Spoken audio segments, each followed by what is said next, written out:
Hey everyone, thank you so much for tuning into today's video. Today's video is going to be a budget plan with me video for the month of October 2021.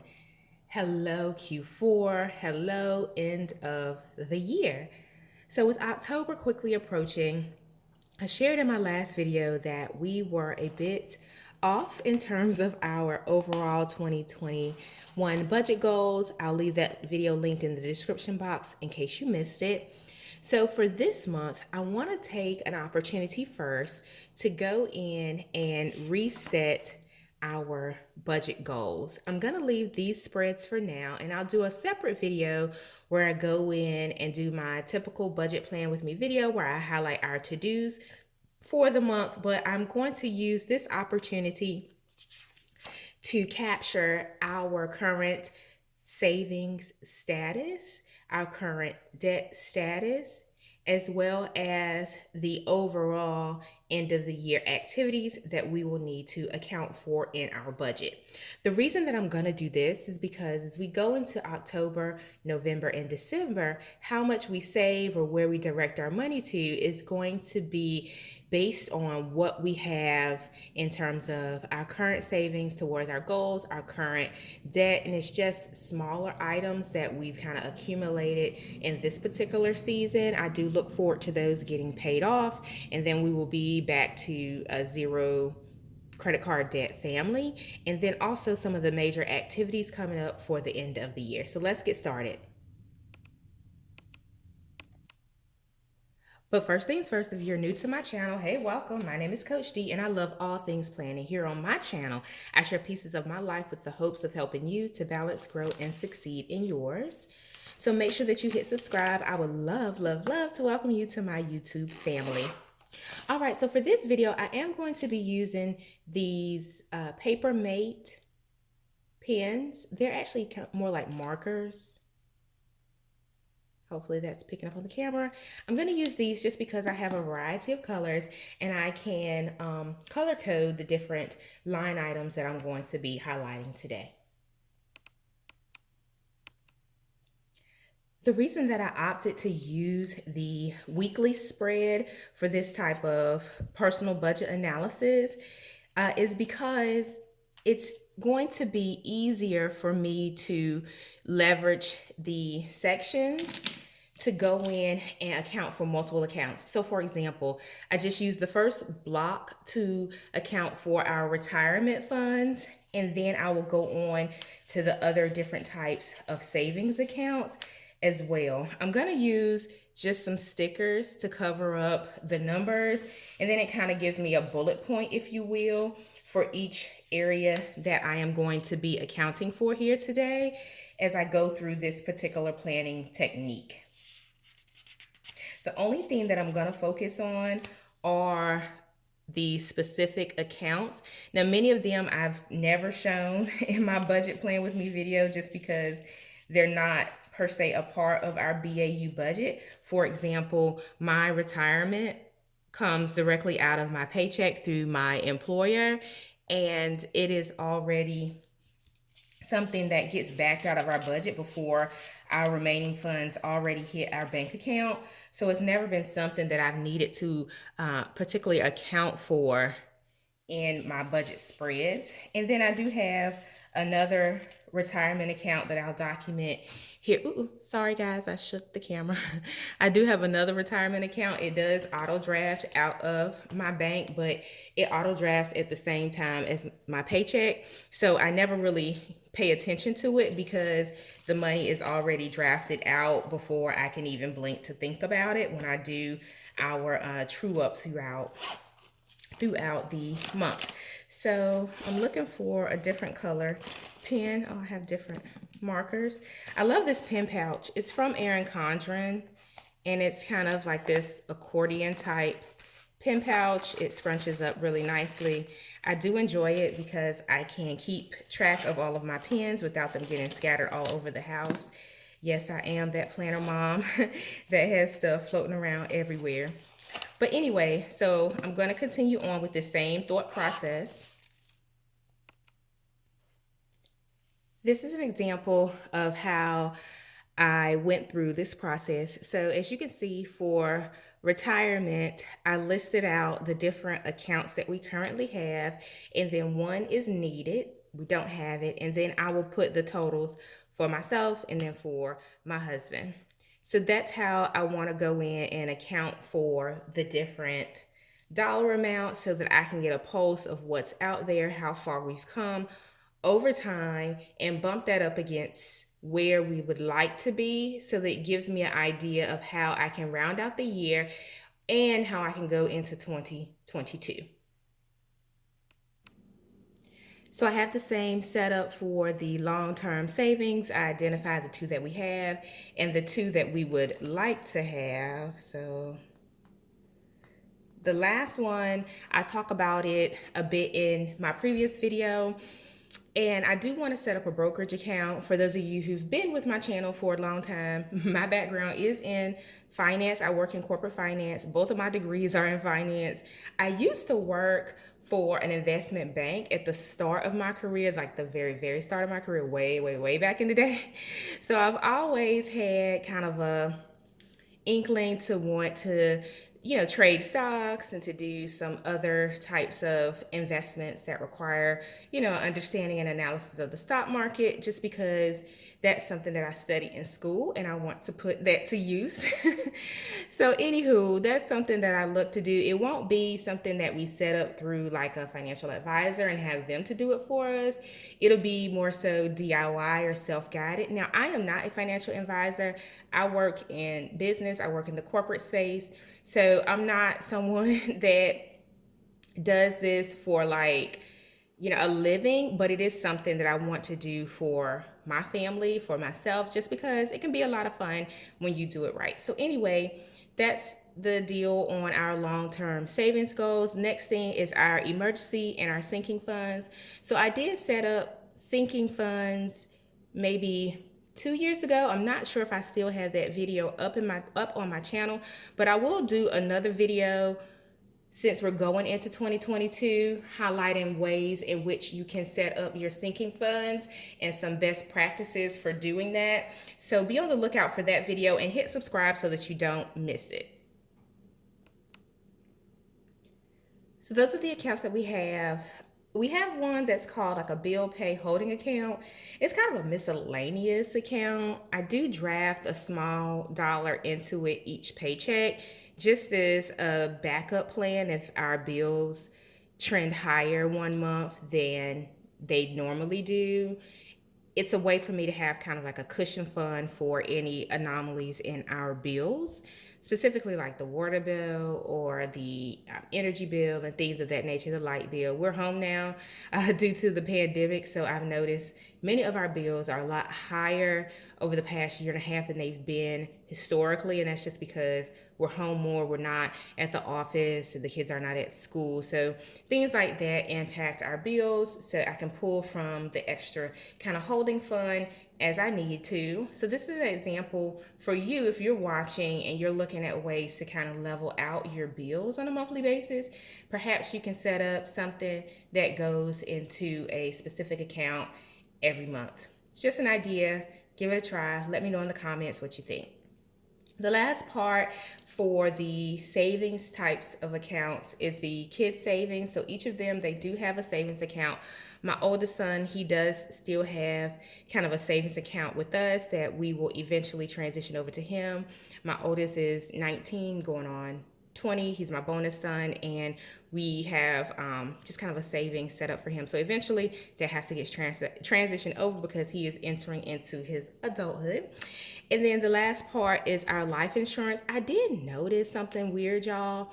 On my auto drafts for my life insurance policies, it looks like we're missing one just because the math is not mathing. And I looked at it and I really feel like we're missing one of our life insurance auto drafts on a monthly basis. So that's something we have to look into real quick because we don't want, God forbid something to happen to anybody and the policy fell off or something happened weird with their system. So that's on my to-do list for next week as a top priority to investigate our life insurance. Now, the funny thing is, when we set up the policies, they were on auto draft from the beginning. So, and I went paperless. So I don't get a monthly statement. So I have to rummage through our files and find all of the policy statements. We started out with one insurance company that was since acquired, and then they transitioned over another policy to another company. So it's all over the place. So I have to figure out who I need to call to get this rectified because I'm not even sure whose policy of the six of us fell off. So anyway, crazy story, y'all.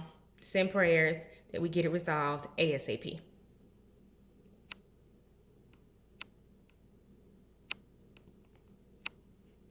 The only three that I'm gonna total are the retirement, the long-term savings, and then the emergency slash sinking. I'm not gonna total up the kids just because it's their money, and I'm not gonna total up the life insurance because this is more to account for the policy terms and how much we pay each month.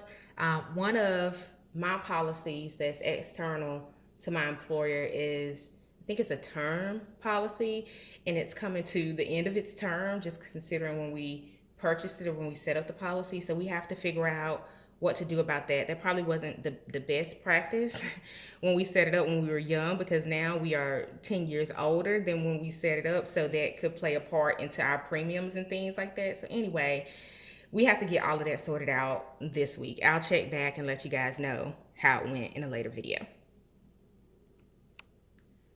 The last part of the spread that I'll share includes our credit card landscape. Now, I like to be transparent with you guys because you followed me along on my debt payoff journey to where we paid off a boatload amount of debt. I think when I started documenting my videos, we were at about 23 or 22K in debt, and then we paid all of it off. But before I started documenting the videos, we were up to like 40 some thousand dollars in debt, which is bananas in my opinion. So anyway, I do want to keep a pulse of that. And then there's one more section I'll have to get into real quick, but let's talk about the credit cards and the thought process behind that. We leverage them for some of our accounts now because our bank account has been compromised 2 or 3 times, and it just took a long time for the bank to recover the money. So long story short, it's best, in my opinion, to use like your credit card because you can recover it quicker than when they come after your bank account, because that's where your day-to-day bills come from. So when we got hit hard, it was a pretty substantial amount of money that we had to reshuffle some things so that we could pay our BAU bills out of our bank, right? Because that's our money. That's our hard-earned money.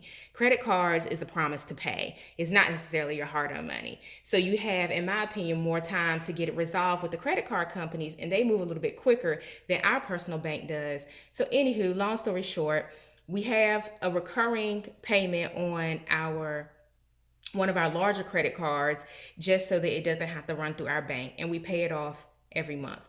There are also like 2 large business expenses that I could not absorb that are on my credit card, but the goal is to have that paid off over the next 2 months. So that's how we've used that one. This one is just some miscellaneous stuff.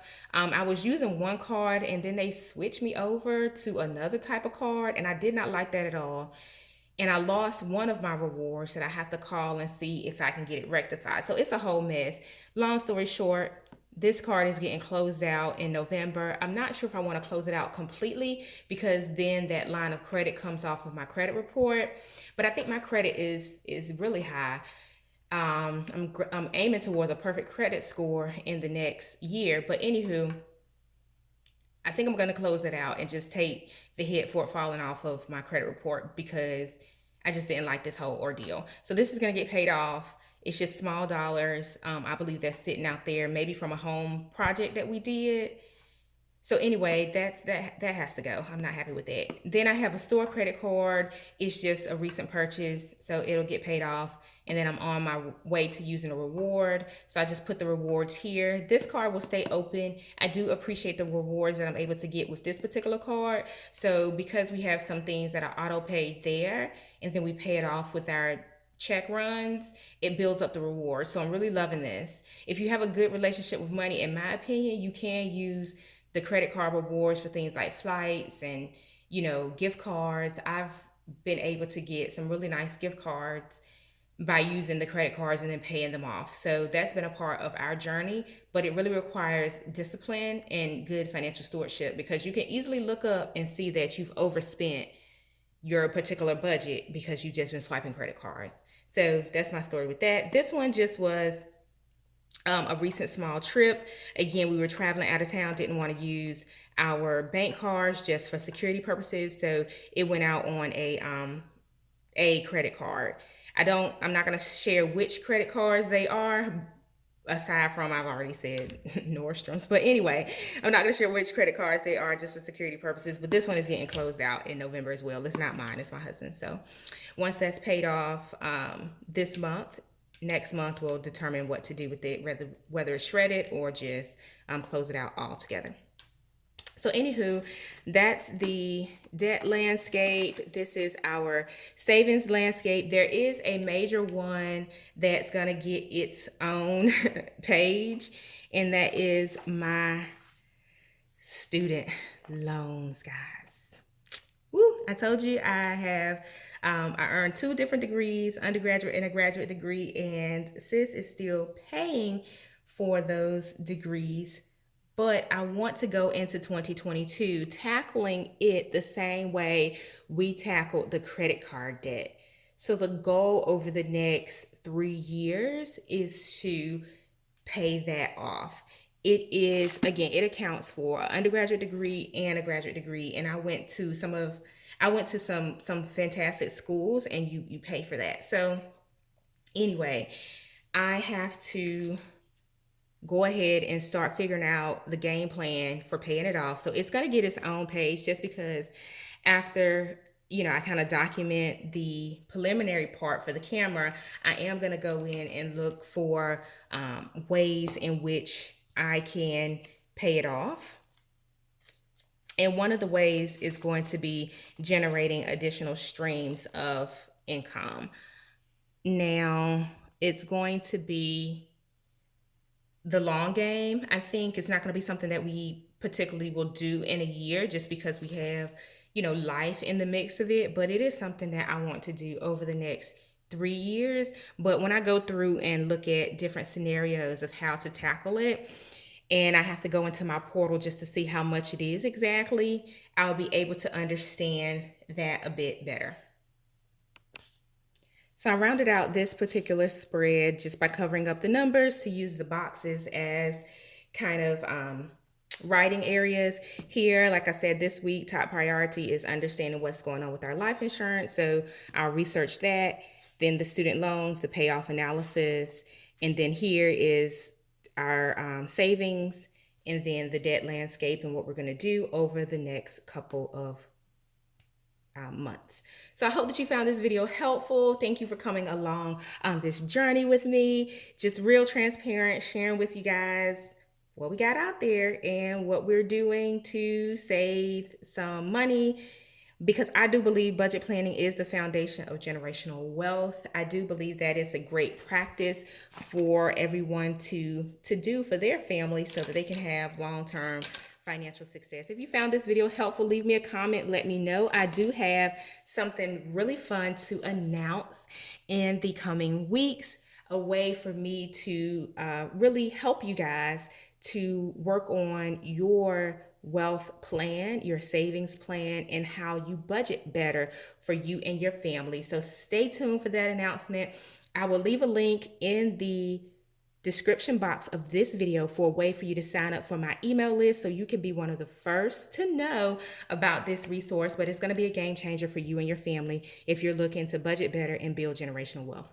All right, guys, so that's it for this video. I will speak to you in the next one.